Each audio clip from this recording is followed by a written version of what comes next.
Good afternoon. Welcome to the tea table. I am so happy you have joined me today. It's the very beginning of November, November 1st, All Saints' Day. It's such a beautiful month. I love November, and I'm wearing, this is what I call my November shawl with fur. It's the beginning of the fur season, and velvets and tapestry. I love November because it's a month of beginning of beauty of winter. We have a wonderful holiday, looking forward to Thanksgiving, but it is not a demanding holiday. We don't have all the gift giving and all the complications of decorating. So it's a more relaxed. But today we have another holiday, or remember we learned holiday comes from holy day. Today, November 1st, is All Saints' Day. A wonderful day on the church liturgical calendar. And it is celebrated around the world. And remember, we talked last week about Reformation Day, which was yesterday, All Hallows Eve, because that was the evening before All Saints' Day, which was a very big day on the church calendar at the time of Martin Luther, at the end of the Middle Ages, the Renaissance, and then the beginning of Reformation. Now, I found a couple of pictures up in my library this week that I thought I want to share with my tea people. That's what I call you. Now, this is Katharina Luther, Martin Luther's wife. She was a very beautiful lady, and she had been a nun, and then remember they married, and her name was Caterina de Borgia, which was a rather high aristocratic name. And so Martin Luther allowed her to keep her name with his. So she was always, that name was always circling with their children. Now here is Martin Luther translating the Bible in the Gutenberg Castle, the Gutenberg Castle in Germany. And do you see that desk of his? Isn't that interesting? I found a similar desk to that in a thrift store once, and it opened up on top, and I actually gave it to my son Gabe, and he uses it every morning. And this is my favorite picture. Martin Luther with his wife and his children. They had a wonderful home and family, and they kept many students. Now, the man between Catherine and Martin is a very important man, Philip Melanchthon, and he was Luther's right-hand man. And there's a story, it's a true story. Philip Melanchthon was a real scholar, and he became very ill. He thought he was dying, and Luther went to his bed. He said, "You cannot die, Philip. I need you too much.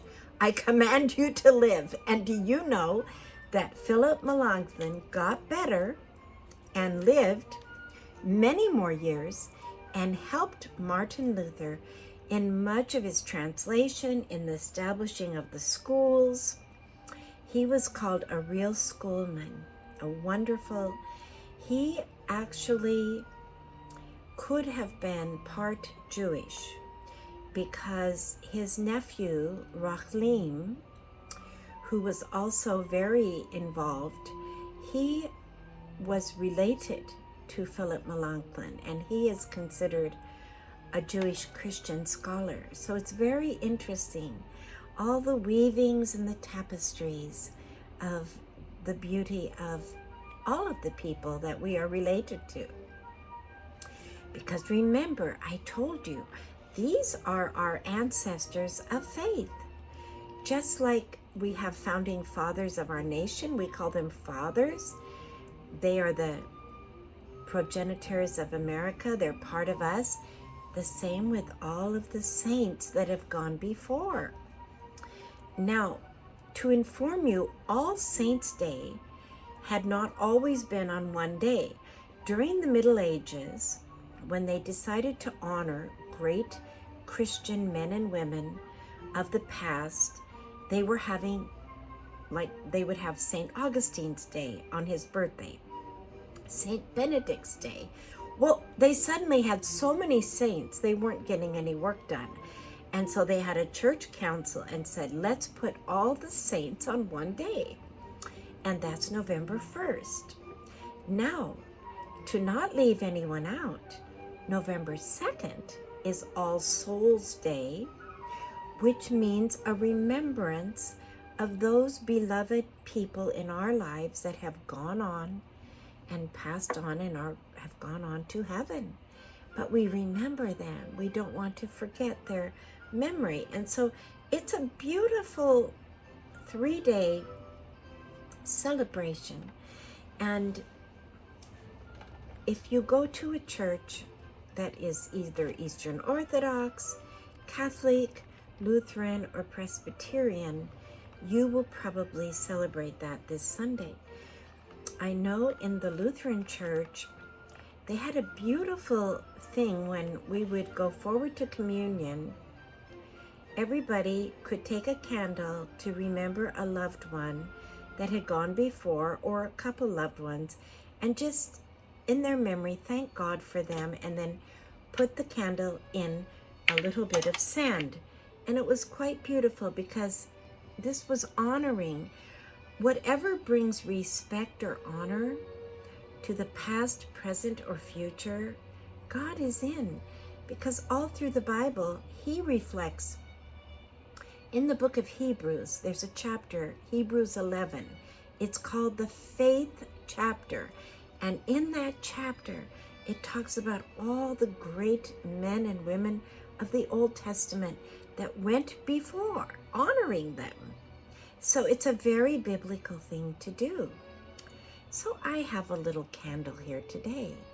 And this candle is special because look what the lid is. It's a brass kind of and then the lid, I don't want to put it on, but it's like an acorn. And you know, acorn, it means everlasting life and multiplication, because in one acorn is 1,000 seeds, and it's symbolic. And it's often a metaphor used, I noticed in the cathedrals of Europe, I often saw the symbol of the acorn. And I asked a priest once, we were in very beautiful monastery in on the Danube River, and it was called Gottesweg, or God's Way, and no one could tell me, and this old priest was so beautiful. He was so beautiful. He said, it represents everlasting life and the multiplication of life. Just one seed grows a wonderful tree, and there's hundreds of seeds in the little acorn. Isn't that beautiful? And I'll never forget that priest. Now, this was 2011, and it was Austria, and he said, I thought it was so interesting. He said, please pray for us. We need prayer. And I don't know what he was meaning, but I thought, you know, that is a very beautiful priest that he asked for prayer. And I did pray for him. And I think it was a crisis time in the nation there with the finances were going under, and I thought perhaps that was it, but I didn't know, but I thought it was beautiful. Here he asked me, an American obvious tourist, to pray for them. I felt such a closeness. He was such a beautiful person. Well, if you haven't gotten your tea yet, please pause and get your tea. and I'll be waiting for you. And I want to talk today a little bit about cathedrals. You know, the cathedral is such an important part of the European landscape. So unique. This is a little cup, and that is the famous Bonn Cathedral. It might be hard to see. It has two steeples, and you can see it from a far distance in Germany. It's very unique. And I am going to pour out with everything is little today. Little cup, little silver pot, little silver creamer,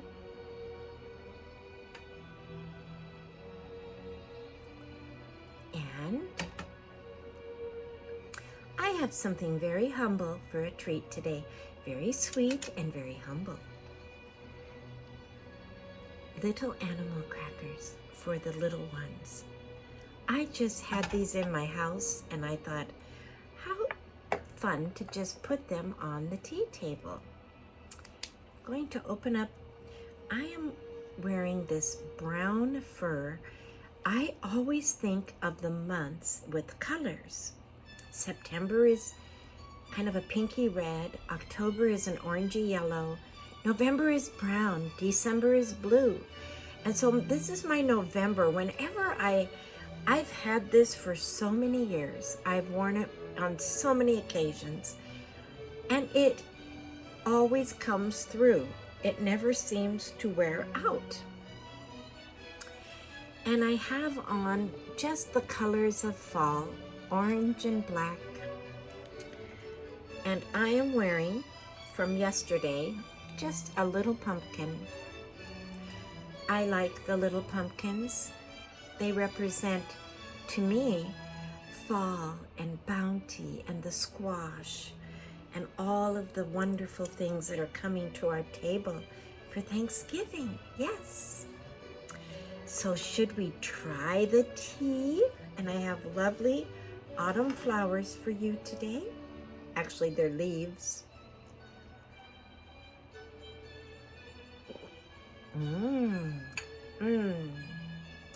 Oh my, delicious.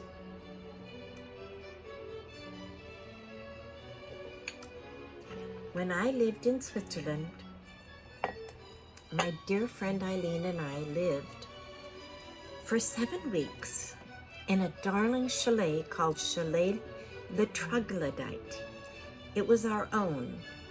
We were visiting Abri, and many of you know the late Francis and Edith Schaefer. Wonderful people, had this Christian community in the middle of the Swiss-French Alps in a little town called Weimar. And to get there, you would get on the train in Lausanne, go around the lake, and then you would get off at Argol, which is where that famous castle is, the Castle of Chillon, which is in many poems. Lord Byron wrote a poem about it, and many people think that the story that Dumas wrote about the Count of Monte Cristo was based on that castle because it was so old. Well, anyway, you'd get out of the train there and then you'd get on a bus that went up the mountains, and we were on an adventure. We were recommended to go there. We didn't have any reservations, and so when we got there in late September, we stayed at a little pension, in French, a little, like what we call an Airbnb, or in Germany they call them a Gasthaus. In French it's pension, and it was really real. It was Madame Rocher, and she looked just farm. She had her Swiss French dress on with her apron. She had her cow. The cows lived underneath. She was on the next floor, and the next floor she rented out to students. So we ended up at Madame Rocher's.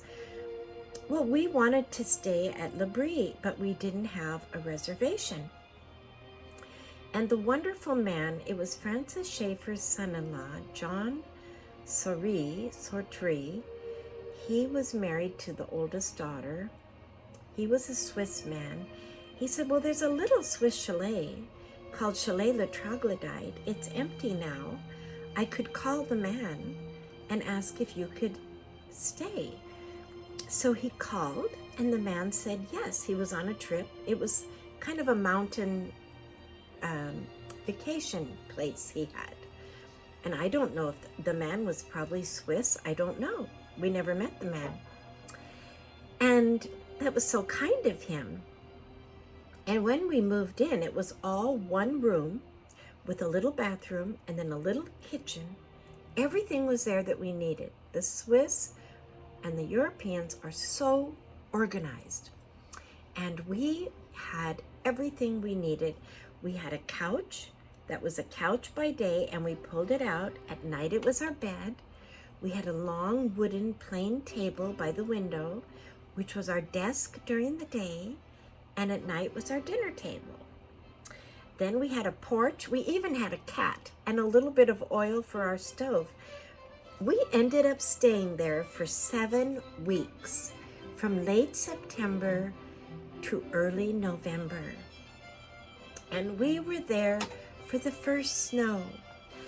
And then John told us, he said, Francis Schaeffer used this chalet to write his first book called The God Who Is There, that many of you have read. And we were so honored. And to be honest, I didn't even know who Francis Schaeffer was until we got there. But they were becoming very well known. He had written many books. He would go and speak at Oxford and Cambridge about Christianity and truth. Students were there from Harvard, from all over the world. I met students that had questions about God. This was in the 1970s. People were traveling, backpacking Europe, and they wanted to have their philosophical questions answered. And he was a great thinker. And Francis Schaeffer was a beautiful person. I had a Norwegian sweater that my friend had given me before I left, and I literally lived in that. It was always a little cold in Europe, and I always had my sweater on. One day I was walking on the path, and I ran into Francis Schaeffer. And he dressed very uniquely. He wore knickers, and he wore a Swiss-type German sweater, and he was so kind, so a gentle, quiet man. And he said, oh, I like your sweater. I used to have a sweater like that. And I thought that was so nice of him to take time to greet me. And then we heard him give lectures. We heard him give speeches. We heard him give so many talks. And we met Edith. And their homes were all beautiful chalets with all natural wood and the crackling fire of the beautiful cedar fire. I remember that odor. It was so wonderful. Well, because we lived in our own chalet, we had our own meals, and they said we could come and participate in any of the lectures, and use their library. So we learned a lot. It was really fabulous. I started a journal in that chalet that I literally kept for 20 years, almost every day without fail. It was an inspiring place, and I learned from that chalet that the mountains, because I'm blessed to live by the Puget Sound. I've lived in Western Washington my whole life with mountains and ocean and sea and rivers and lakes and lots of water, and Puget Sound is just so beautiful. But I discovered that living in the mountains is just as beautiful as living by the water. They change constantly, and our chalet and where they were situated up in the French Alps was looking over the Rhone Valley. And it was mountains on every side, and then we could hike up. When we got there, the autumn leaves were so gorgeous. The maple leaves were massive and crunchy, and then we we saw the first snow in late October, early November. We were there for first snow. That was so, when the mountains just become storybook, you know? Well, I had wanted to tell you about, we were there for Reformation Day, and we were learning about Reformation Day. So my friend Eileen and I, we went down the mountain on the little bus, got on the train and went to Lausanne and attended a Reformation Day service in the big, stately, incredible Lausanne Cathedral. And you know, I study things backwards because everything was new. We were young, we were learning. But I didn't know that was the biggest cathedral in Switzerland. I just learned that from studying. And they have the most incredible pipe organ. And they put a new pipe organ in. And this is quite amazing. It came from America. And I think it actually originated from Seattle, of all things. And it is the largest pipe organ. It has all 4 levels of ability for what a pipe organ can do. And I love the pipe organ. And Johann Sebastian Bach loved the pipe organ. And he said, when I found the pipe organ, that was it. I didn't need anything else. And I thought, I always feel if I'm in a service and the pipe organ is playing, or you're singing with the pipe organ, it literally goes through your body. You feel those low notes go right through you. They give you health and strength and inspiration. Well, as I was reading about the Lausanne Cathedral pipe organ, it said the reason the pipe organ is considered so powerful is because it has breath. It's the breath. It breathes. It's based on the bagpipe. A pipe organ is really a bagpipe in the box. It's all those pipes breathing and moving. And so it's so different than any other instrument. And that's why Bach, could say, this is my instrument. I can do everything I want on this instrument. So that was so interesting. And I just learned that because I did not realize that Lausanne Cathedral has this incredible organ. And all of the cathedrals in Europe have incredible organs, but this one is very, very special.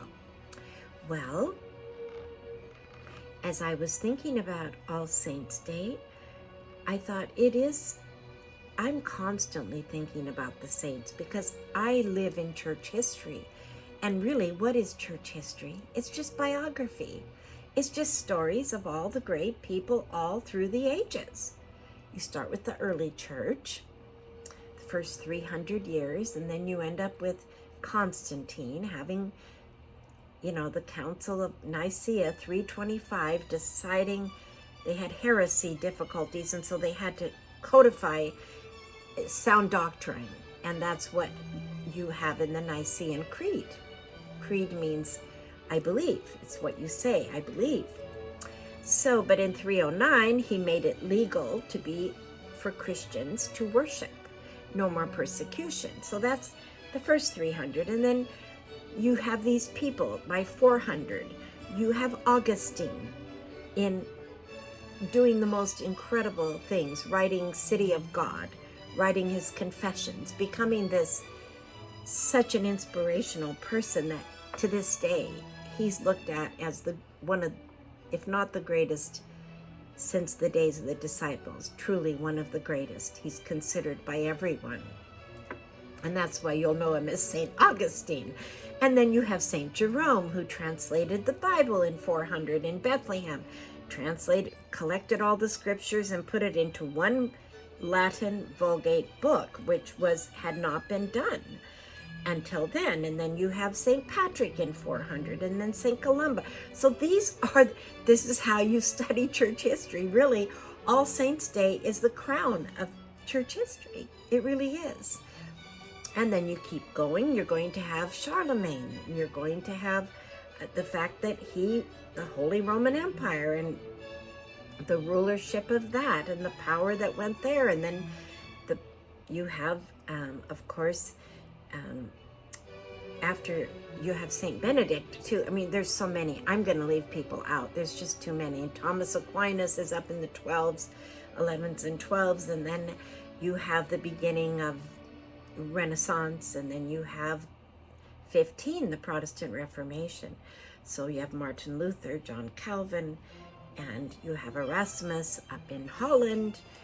And he's translating and he's creating all these important people.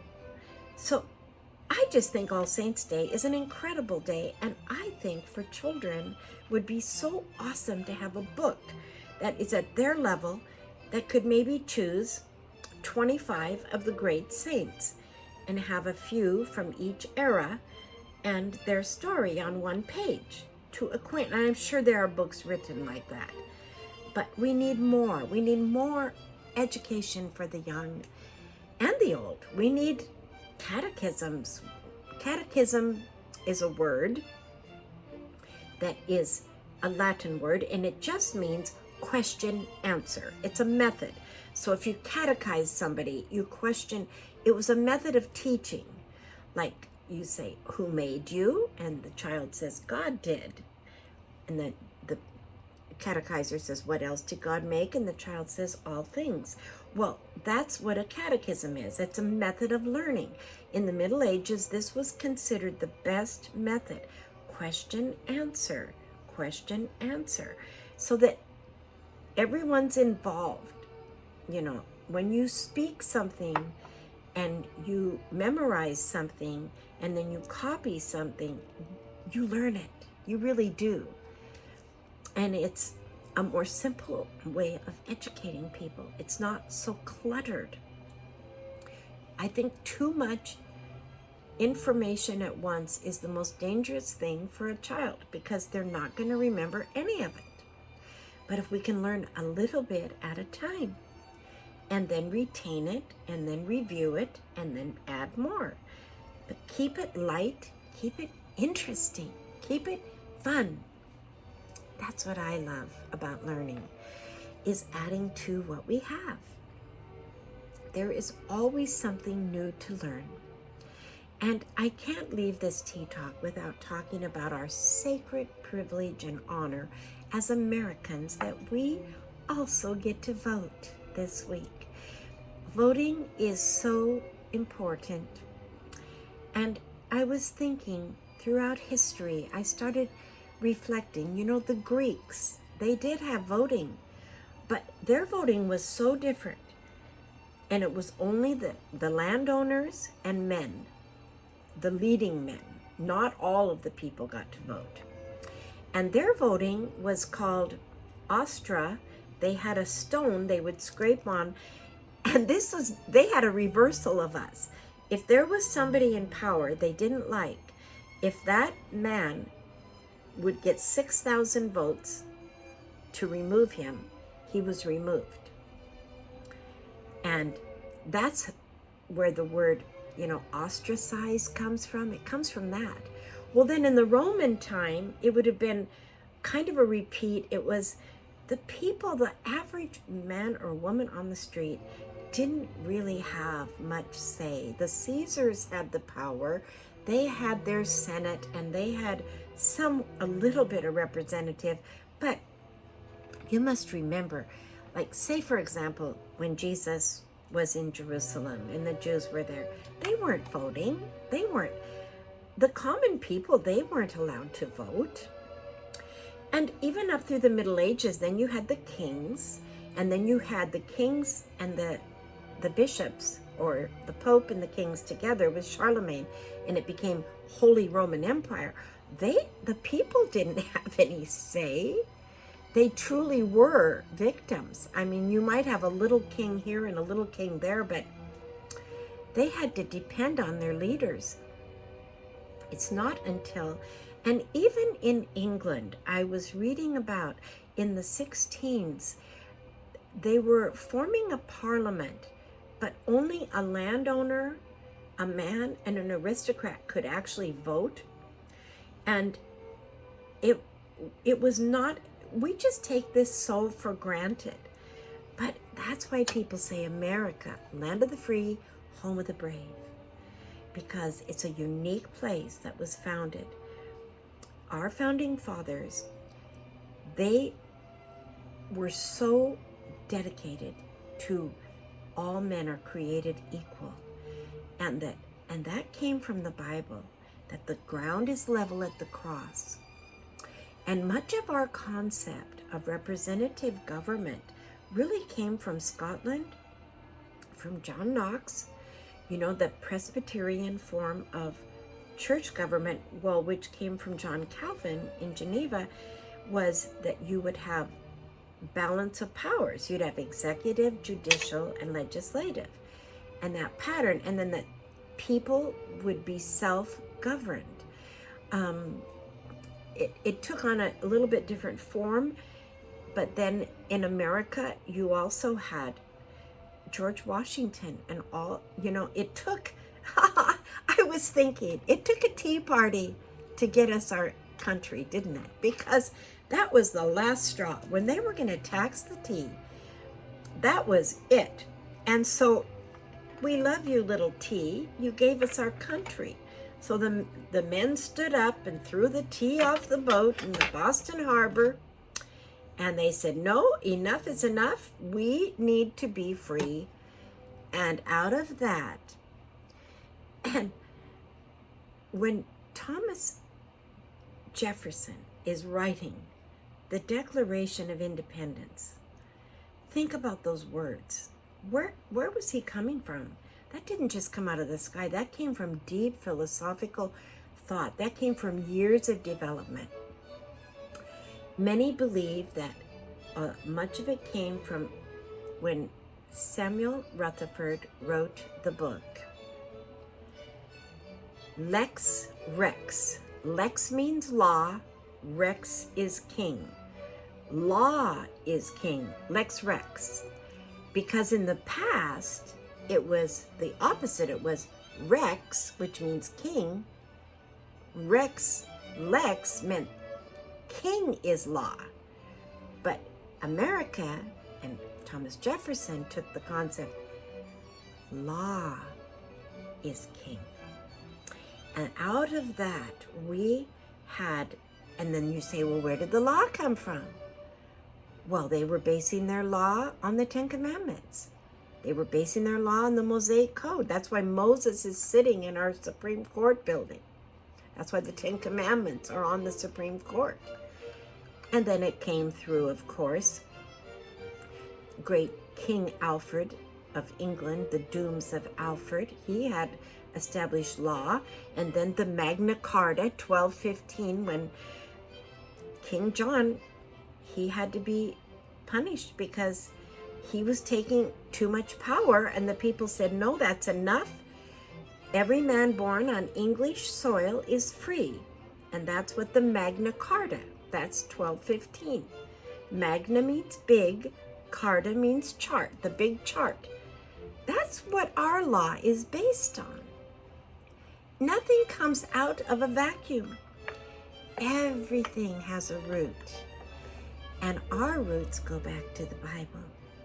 It goes back to Jesus. That the ground is level at the cross. That God's love for each human being is equal. He doesn't see us as a king, a prince, a pauper, a child, an adult. It said, no, God looks not on the outward appearance or what your position. God looks on the heart. Isn't that beautiful? That's America. That's what America was founded on. Because where do you think you get equal justice? Why does everyone want to come to this country from countries that don't have that kind of law system? Just think about it. It's worth pondering. Thank you so much for joining me today. This has been so special. We are very rich people to have been born in this beautiful country We are rich indeed. And so I just encourage you all, vote. Pray and vote. Vote your conscience, vote your heart. And it is a sacred honor not to be taken for granted. Well, I'm going to look forward to seeing you next time. I have something special I'm going to share with you about Holland that I learned that is so fun. And so we'll have a wonderful time in a week. Please have a good week. Embrace November, embrace All Saints Day and All Souls Day. Remember your loved ones who have gone beyond. Remember their memory, because we've all have so many beautiful people in our life that gave us so much. And we need to treasure those memories and honor those people. Yes. Well, I will look forward. Oh, if you haven't subscribed, please subscribe. And please share. And push the notification bell. And if you liked it, and I love your comments. Thank you for your beautiful comments. They mean so much to me. Okay, I have to clip you this way. God bless. Thanks.